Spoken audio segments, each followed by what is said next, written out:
School, I read quite a lot of stories about people making first class. I already knew the tips and tricks. There were common threads in the stories, but there were also very diverse opinions. So I didn't come to law school negotiating a pass or a fail. Um, I came to law school negotiating a first class or a fail. So anything that's not a first class in my head was a fail. So that's the mindset I came to law school with. Whatever you believe in your mind, you can't help it. For the most part, it's going to be the reality that you see play out.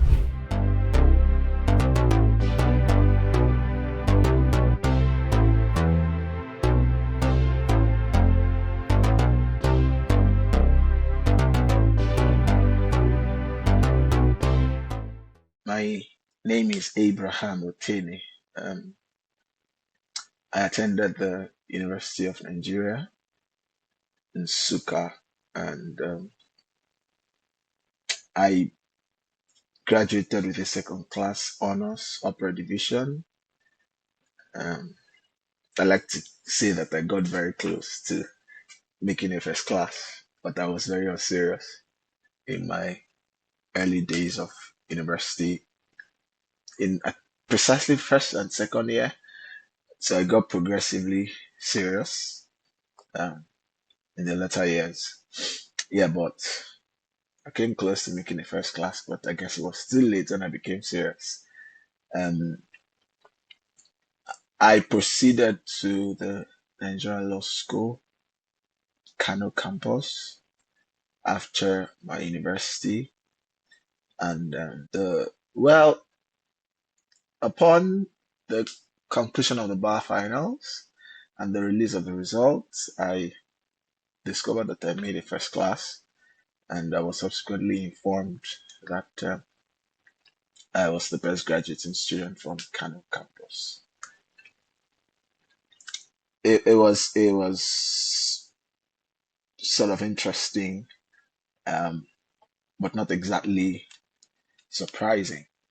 Um, the preparation for the law school started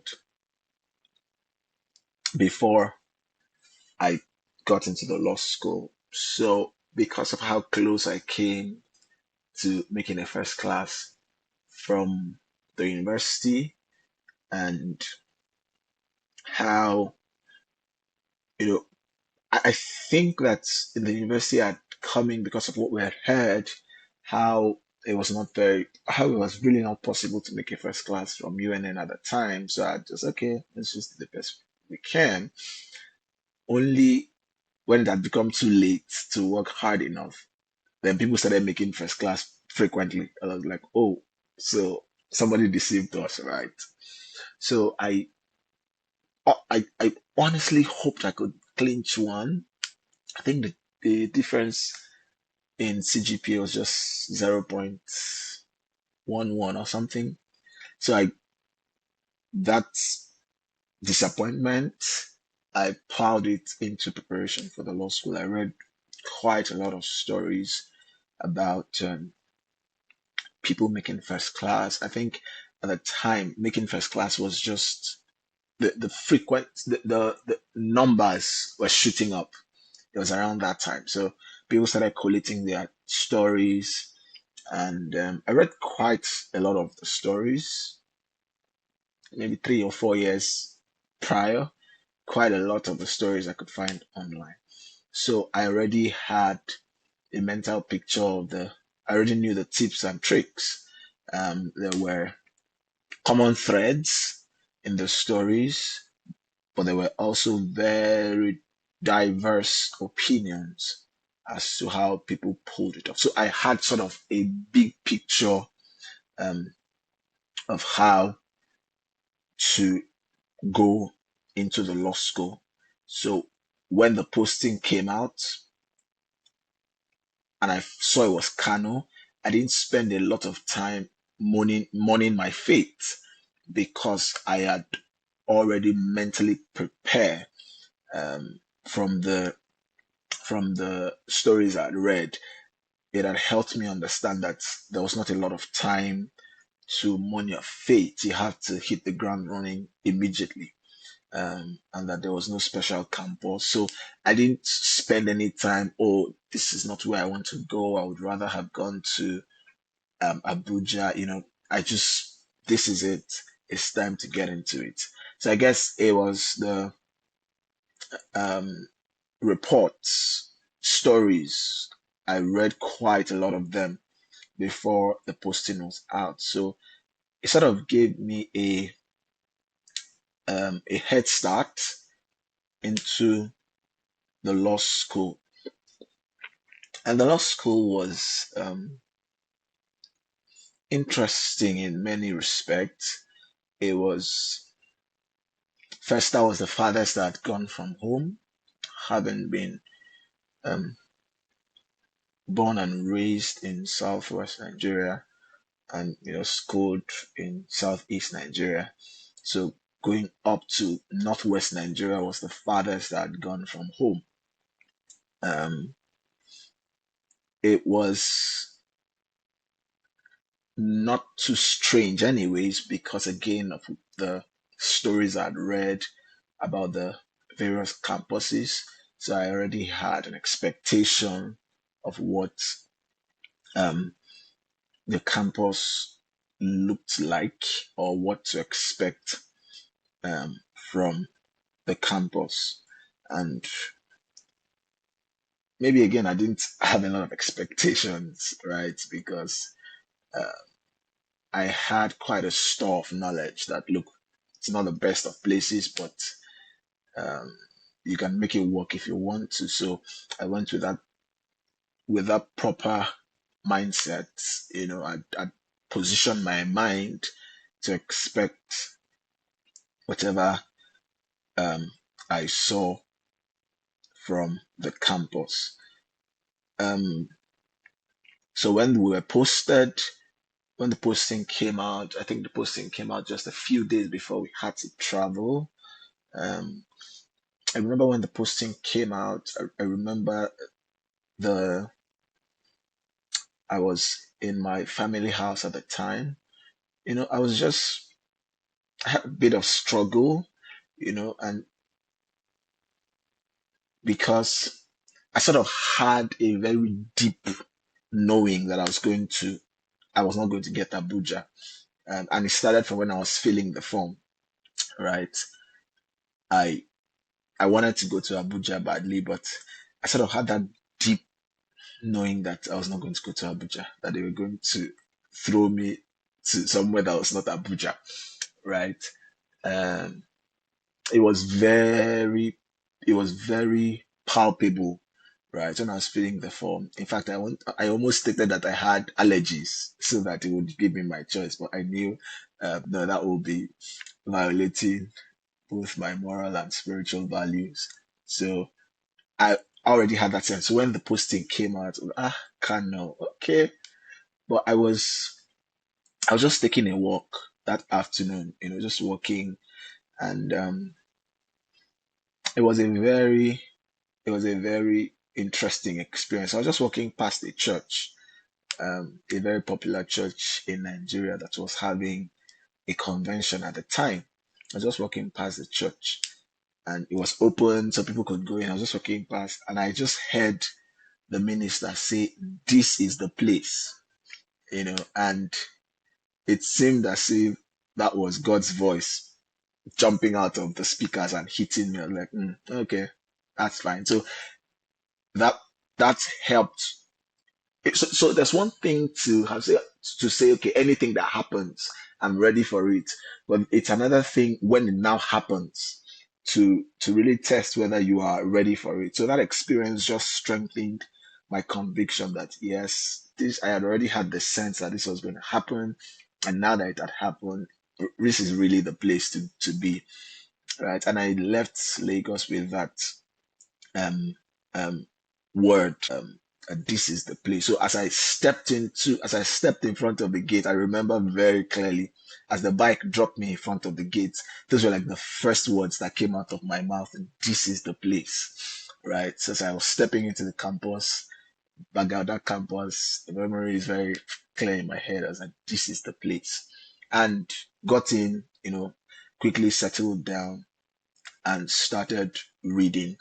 Um, so I had to figure out a structure for reading, and I had to start early. So I tried a few methods. So I wouldn't say I sustained one method throughout the program. I tried a few methods. Sometimes I would um, wake up, say 5 a.m., you know, prepare, go to class, get to class by 6, but because they would not have opened the classes by then, I'll just go somewhere and pray, perform my morning ritual, spiritual ritual, um, till maybe 7 or thereabouts. Then at that time, the queue will start forming. Kano was like that. We had to, form a queue daily to, to get, if you wanted to get a comfortable place or a vantage position class. So, take numbers around 7 a.m., go for another hour, maybe go somewhere to read, come back, classes start at 9, stay in class till 4, 5. Then when I came back, so because I was still in front, I always left early. I always clocked out early. So the moment I clocked out, got to the hostel, which was very close to class again, except for that person staying at the other end of campus. I got my stuff, go to the Mami market, get food. So by the time I was coming back from the market, that's when the majority of students were coming back from the class, eat, read till maybe 9, 8, 10, go to sleep, wake up by 3, read till 5, you know, um, or wake up by 1, sorry, read till 3, sleep till 5. So plus or minus approximately, I was doing like 5 hours a day with all those intermittent readings, right? That's the basic structure I kept, but I tweaked it from time to time, right? I tweaked it from time to time, but essentially this was how my life went in um, law school. So for classes, it's usually unpredictable. So, but it should be anywhere from 4 p.m. to 5 p.m. I think the other day we stayed till like 6 p.m. But once they closed, this was the structure: rush to mommy, get food, come back into the hostel, and um, read. Then, of course, Saturdays were freer. Do your laundry. Saturdays. So I evolved this or I developed this very funny method. Um, Saturdays I would leave school. I would go out because my church where I worshipped was outside school, and I was privileged to have the key. So Saturdays I'll just carry myself, going to town, not town, just outside. It was just outside school. Lock myself in the church, lock myself in church, and stay till 6 p.m. Maybe from like 10 a.m. to 6 p.m. Sundays, go to church. Before you come back, the day has gone. But I would usually still find a few hours to read after church. Um, I made it a point of duty to attend all the classes.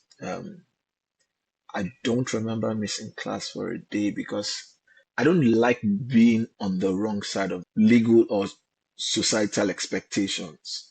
Um, Again, maybe it flows from my moral and spiritual values. I don't like being on the spotlight for doing something wrong, right?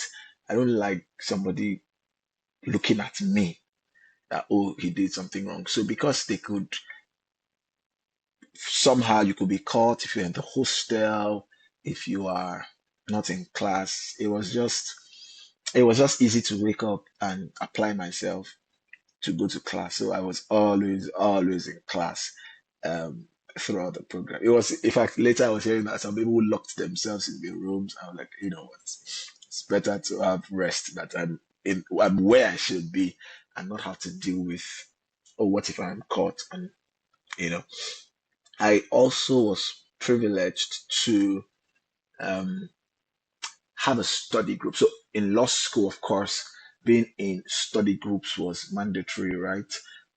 They divided everyone into study groups. But because had read from my um, study of from my research about law school, that for the most part, people in study groups, there are really different kinds of human beings. There are some that want to just show off how much they knew. There's some, so it was just a mix of all kinds of human beings, and it may not be very valuable for you as an individual. So I went, from time to time to and I think I went always actually for the um, mandatory study groups. But for the most part, I didn't pay. I was just there to pass time, right? Because again, I saw it play out. People who just wanted to impress, people who wanted to show to everybody that they knew stuff, and you know. But um, I was privileged to meet some amazing folks. Um, some from my university and some from other schools. I remember one of the ladies I met while um, on campus. How I got to meet her was very funny. She she was because myself and my friend we we were roommates, but we also attended the same university, so we were like buddies, almost everywhere together.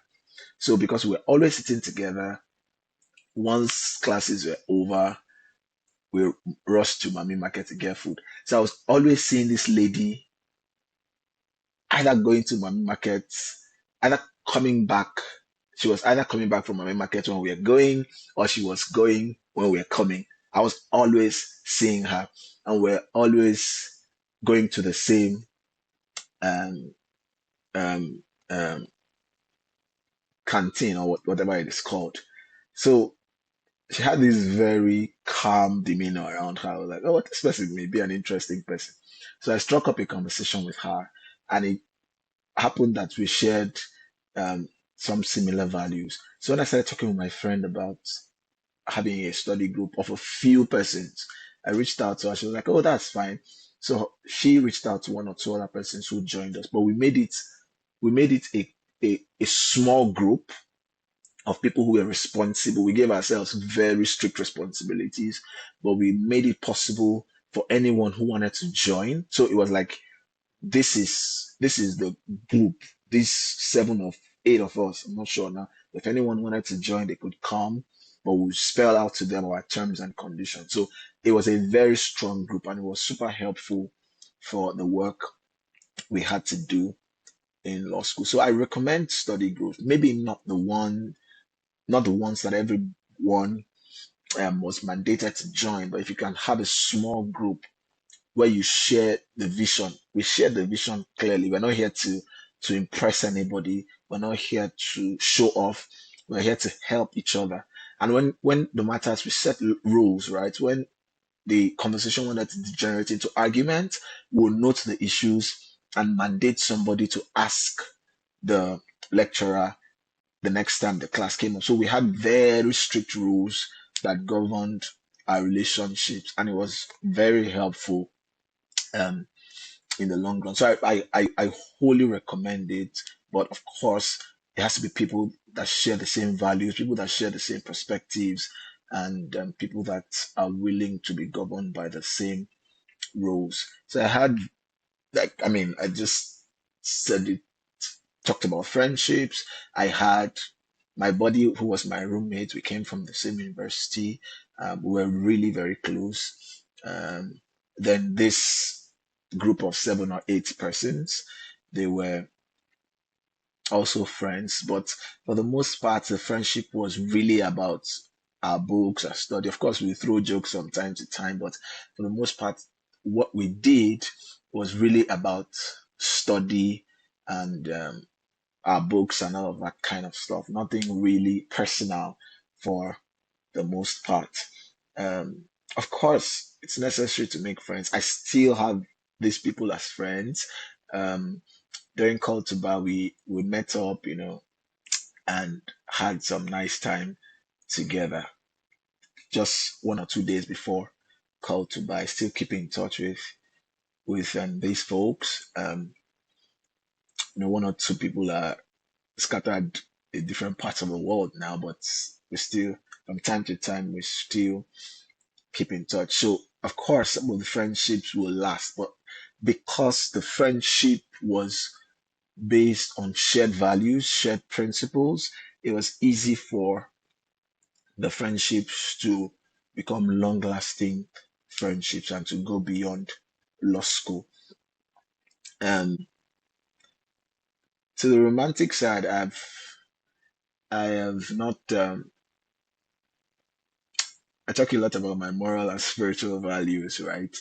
Um, because I've always believed that relationships are very should have specific purpose, right? I've not always been a fan of just being in romantic relationships because you want to be in romantic relationships, right? And because I did not imagine marriage on the horizon in law school, that was probably one of the last things on my list at the time, right? I was not in a romantic relationship, but it was just too far away to engage in in that. And again, I felt apart from my values ordinarily, I felt it was a lot of work, right? Sometimes I'm working. A few times I was working on the road in the night. Um, I almost always was not working the road, but some evenings I just take strolls, you know, prayer walks, if you like.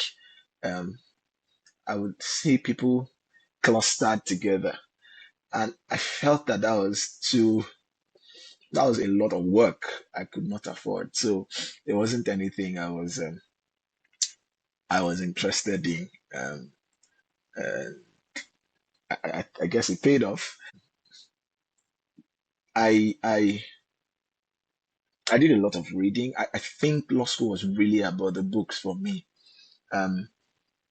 because I sort of got into law school with a passion to prove a point. It was sort of I needed to prove a point that I am deserving of a first class, right? So if the university did not give it to me, it's on them. That was one of the reasons I got to law school. Because it was going to be a one-off thing, I was not going to have the opportunity to do this a second time. I just could not miss it. Right. So it was really about the books. I was reading and reading and reading. But fun, maybe I don't know that I did a lot of fun stuff, but I did one or two things that were not exactly book related, right? I went to one or two um, conferences, right? Um, but probably the most fun stuff I did was with my roommate in the room. That was really it. I didn't have a lot of extracurricular activities apart from maybe regular church activities where, of course, you get to bond with people, you get to laugh and enjoy the time together in the context of fellowship. But other than that, purely social events, it was too much work. Again, Kano Campus is in the middle of nowhere, right? It was super far from town. You had to probably 1 hour or more to get to town. So I was not going to do that. I was not going to get into that kind of work. So again, I didn't find time to do a lot of other stuff. And I guess it sort of affected me because I was too intense. I was very intense and I hit the ground running from the get go. I was really intense. So by the time we were almost done with second term, I probably suffered a burnout. I'd lost every passion. I just wanted to go home. I was tired of everything, right? It was too monotonous and I was just hanging by the thread, right? But what one of the things that helped me was I would those times just take a walk to the pool. We had a pool somewhere in campus, somewhere on campus. I just take a walk to the pool, and we had, you know, areas where you could sit. I just sit there and I just enjoy that natural atmosphere, and I took time to also pray. So it was a way I found sustenance in those last few days or last few weeks of second term because I had had enough. I was tired. I was not good. I was not doing again, literally, right? But those solemn moments, you know, just calling upon God and you know asking for help, they helped me find strength. And I think that's one of the first advice I would give to anyone, um, to find time to have a life outside of the intensity of law school work. It's going to be very difficult, admittedly, but it's necessary to find time out of law school work to have a life because again, um, you don't want to suffer. You don't want to burn out very quickly um, when you move with such intensity, right?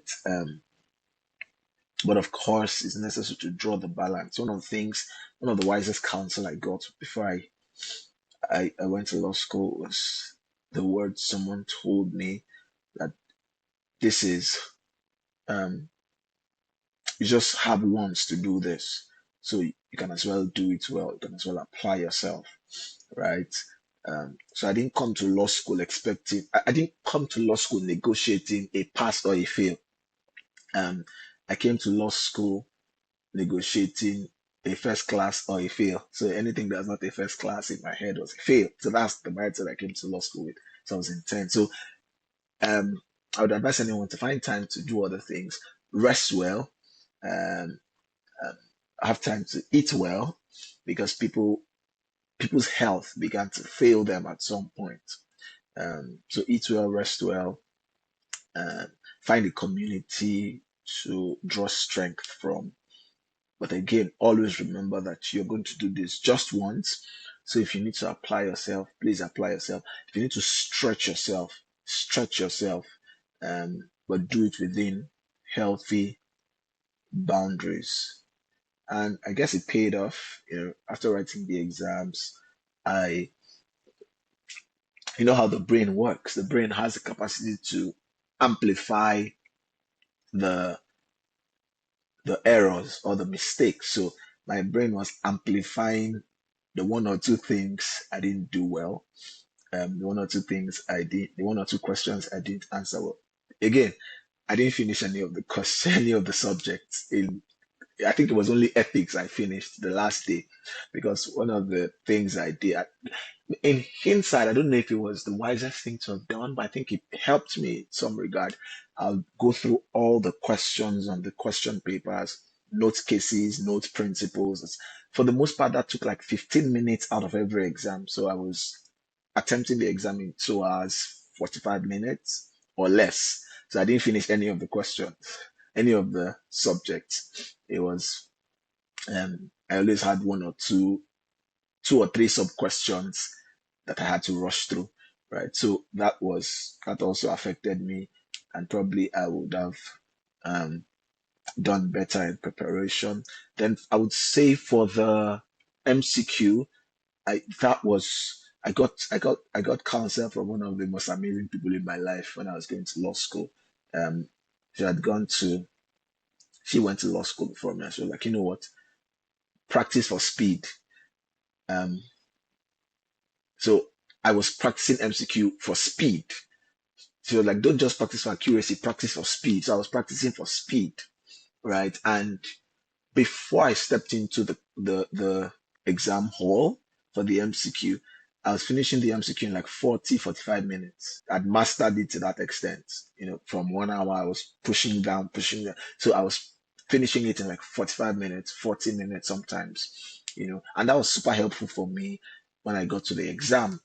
because when I went the first time, I think I took like 40 minutes for 100 questions or 45 minutes. I'm not so sure, but I know it was no more than 45 minutes for the 100 questions.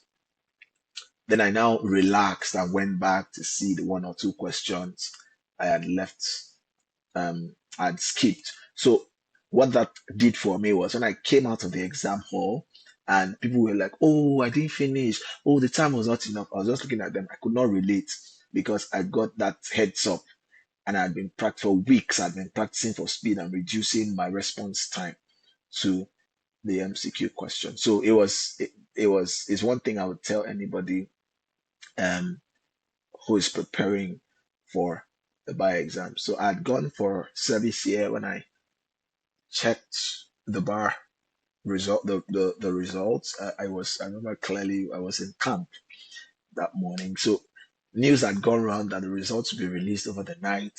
Um, I checked several times. I fell asleep and woke up, I think like 4 a.m., put on my data, and I saw people were already updating their status. Like, okay, here we go.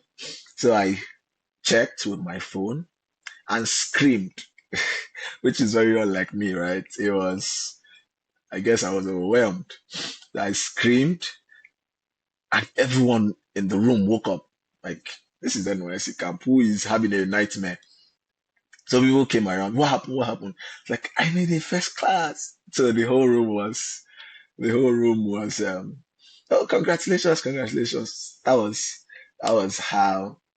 Then immediately I stepped out, called my family members, connected. We all connected on conference call and broke the news to everyone. And everyone, oh, great, thank God, thank God. So it was, it was a very amazing moment. I I still remember it very vividly, and I wasn't too surprised. Like I said, the brain has a funny way of amplifying our mistakes and downplaying the great stuff we've done. So I wasn't so surprised. But again, I was excited that the things in my head telling me that, oh, you got this wrong, you got this wrong, you got this wrong. Because for those months that followed, I was replaying the things I probably got wrong. That, oh, they were not sufficient to hinder me from hitting the goal.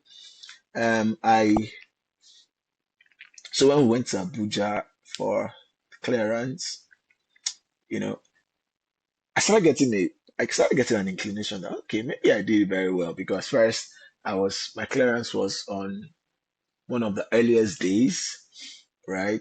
Like, okay, is this something to, then when I got to Abuja, I now saw the clearance list, and saw I was arranged and saw that my name was one of the top names. And I was like, oh, okay, this is looking nice. Could there be anything to this? I mean, could there be anything more to this, right? It was subsequently that one of the one of the executives in the SRC came to me and was, do you know that you're the best graduate student in the I'm like, oh well, I'm not aware of that. So he was the one that broke the news to me. I was skeptical, like, I'm not sure because the kinds of people that I saw um in that campus, they were intimidating people, like people that would engage lecturers in arguments. And then I was just looking at all of them, you know, and just minding my business. So I was very skeptical, but subsequently I got I accepted the reality that, okay, maybe this is true after all, and it's better to accept. But I started from that place of skepticism, like, no, no, no, no, this cannot be this cannot be what it was. I think he said, "Oh, you're the best on Kano Campus and is it 16th or 24th nationally?" I'm not sure which it was again. So he was all over the place. I was like, okay, Thank you for bringing this news my way. Um, in all, I think law school was a great experience. Um, it was that 1 year period was one of my most spiritual seasons, if you like, um, because I I sort of got some what I may call inclinations of what I perceived was going to come out of it even before getting into the journey. So at times where I got overwhelmed, at times where I got really, where the pressure got really heightened, I always remembered how the things I had perceived, the things I had, the promptings I had got, right? And those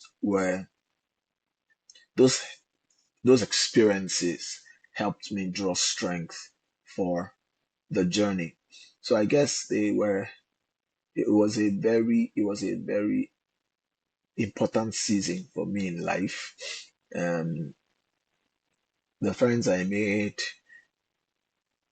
also in law school, the I don't know if I had worse moments. Maybe when the food started troubling me. It troubled me a bit, right? You know, I started having stomach trouble with the food.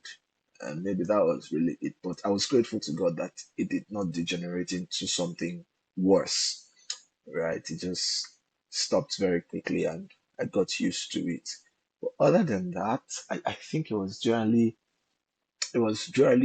a season of spiritual, um, do I say deep spiritual experiences where I got to perceive God real, in a very real sense, and helped me of course, came out with a result, helped me become a lawyer, right? So, other than that, I don't think, and maybe when I sort of had a burnout, that was also not a very good experience. But somehow I was able to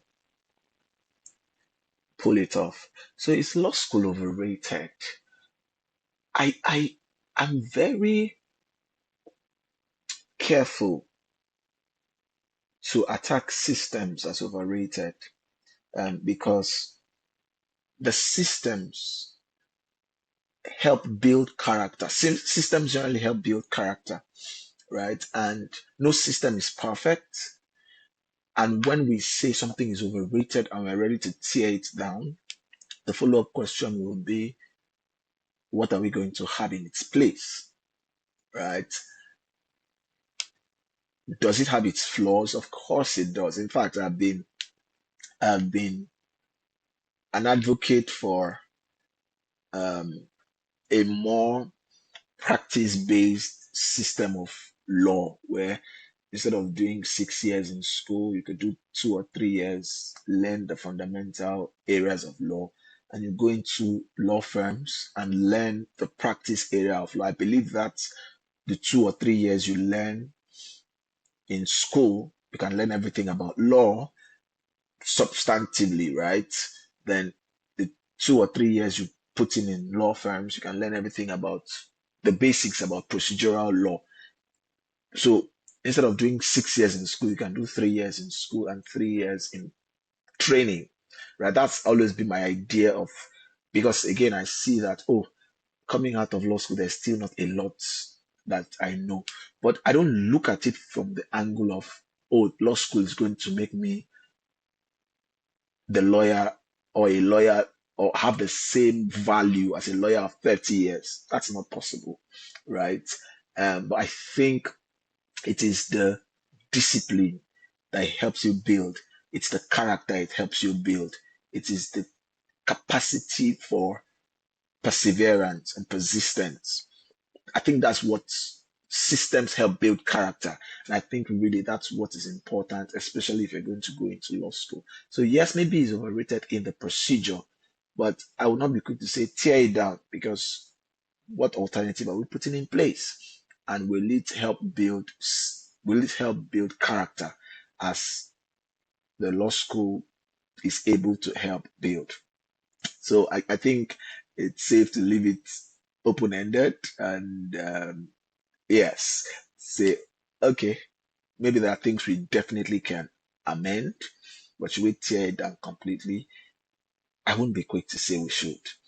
Um, I would also want to talk about the role that support systems played in my law school journey. I had a very strong support system from um, law school. While in law school, particularly family members who would always call, to encourage me, cheer me on. I had also a very small but very strong um, system of friends, right?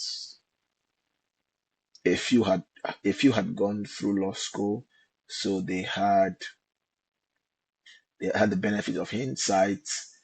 Um, then a few were not even law students at all, and but they were just there to cheer me on. So I had that privilege of a very strong support system, very strong, and also mindful that um,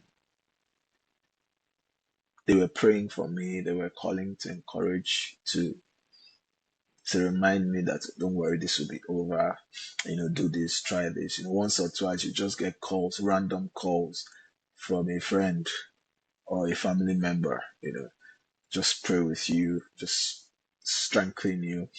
I think that was very instrumental in how bearable the journey was.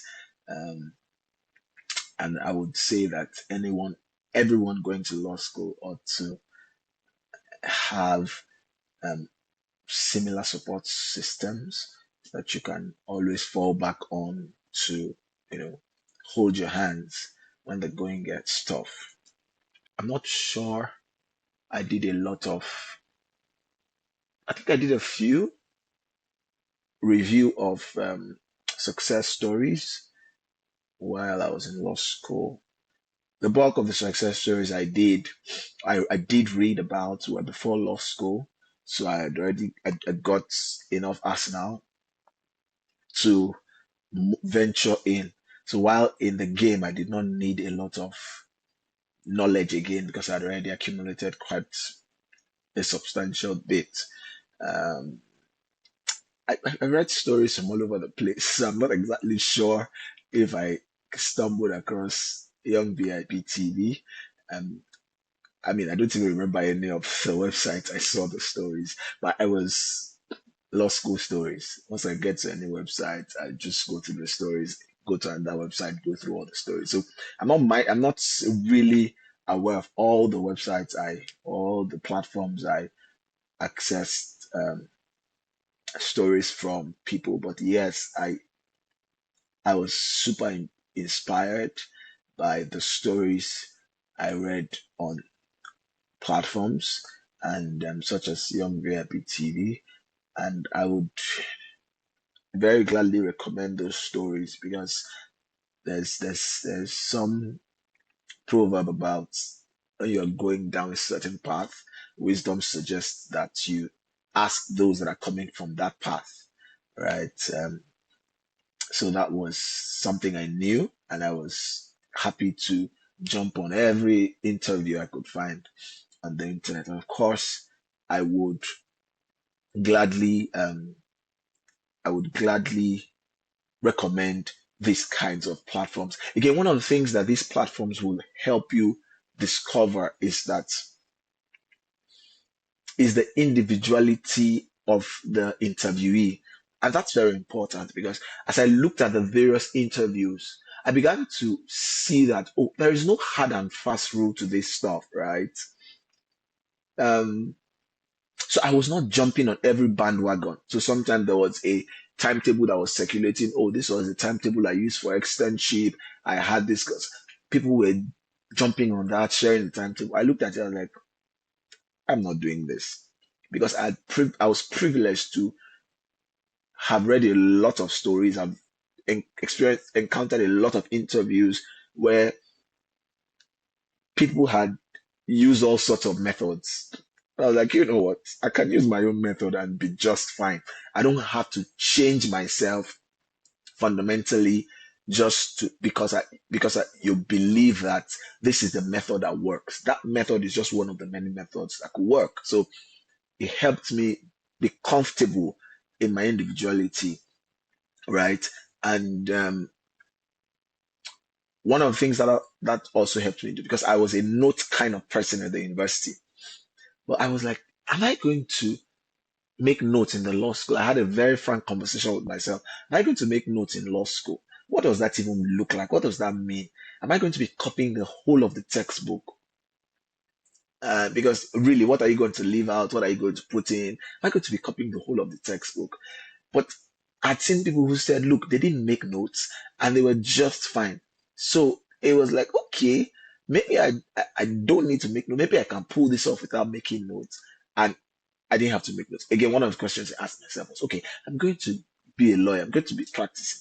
Am I going to be making notes? Because before then, we had convinced ourselves a lot that, oh, I can't understand if I don't make notes. I have to make notes to understand. And I was telling myself, I'm going to be a lawyer. I'm going to be in a law firm where you're reading loads and loads and loads of materials. Am I going to be making note of all of those materials and copying out everything? I was like, you know what? We can tell ourselves a lie, and the lie becomes so strong that you believe it as truth. I was like, I'm not making notes. And I read my books directly. But till date, I keep those books as a um, work of art or work of historical artifact, right? Anytime I have the privilege and I open it and I see how I designed the textbooks, wrote on it, and it is always very fascinating to see. So these kinds of platforms help you, give you a panoramic view, so to say, of the process.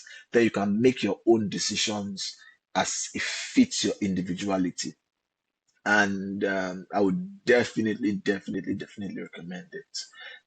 And to other points, I would say that it's and maybe it's something I've said at different times during this discussion.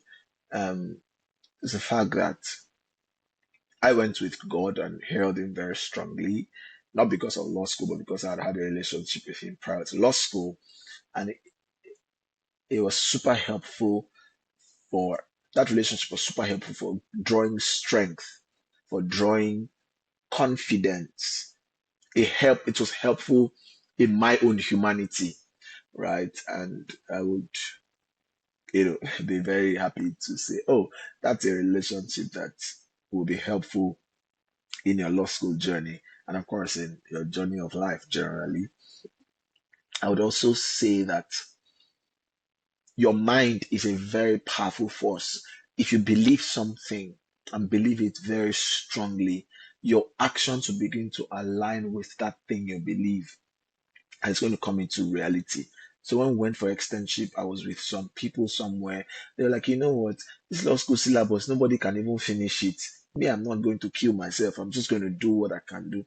I looked at them, I smiled. I didn't join that conversation. I just smiled and left them to themselves, right?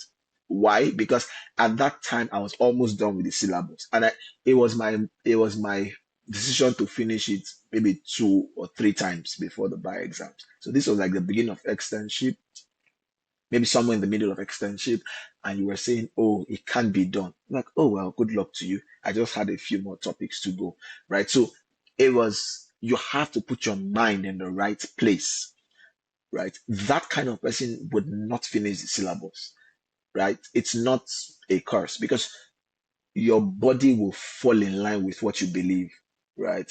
And when you believe that you can finish it, your body begins to see opportunities where you can run away, hide, go and read, those 2 hours here, 1 hour there. And those were the things I was doing during externship when we were in court. If the court says, oh, we go on recess, instead of being in the courtroom gisting, I'll sneak away 1 hour, rush back, just so my mind, I could see opportunities to read because I told myself this was the number of times I wanted to finish this syllabus. So whatever you believe in your mind, you can't help it. For the most part, it's going to be the reality that you see um, play out in your law school journey. And get also, and finally, I would say get systems of support, human systems of support, make friends, enjoy the process. It's going to pass, and your life is going to continue. Your life is not going to grind to a halt because after law school, right? Whatever comes out of it, enjoy the process. I've had the opportunity of working with one or two people who put in so much effort, and some were even giving me reports, regular reports. And when the result came, I'm like, oh, I didn't make a first class. I'm like, you know what, it's fine. Your life is just going to be fine nonetheless. So while you want to go for it, you want to be passionate about it, your life does not end, whatever the outcome, all right? You are still going to be just fine, right? But I don't want people going into the process thinking, you know what, I'm not going to give it any effort. Give it your best shot. But ultimately, you defer to the outcome or to God in the outcome. If you have given it your best shot, you can pat yourself in the back and say, yes, I gave it my best shot, and this was what came out of it, and you move on with your life. I think that's a great place to um, wrap up those additional thoughts on um, how the law school process went, or additional, counsel on what to expect from the law school process.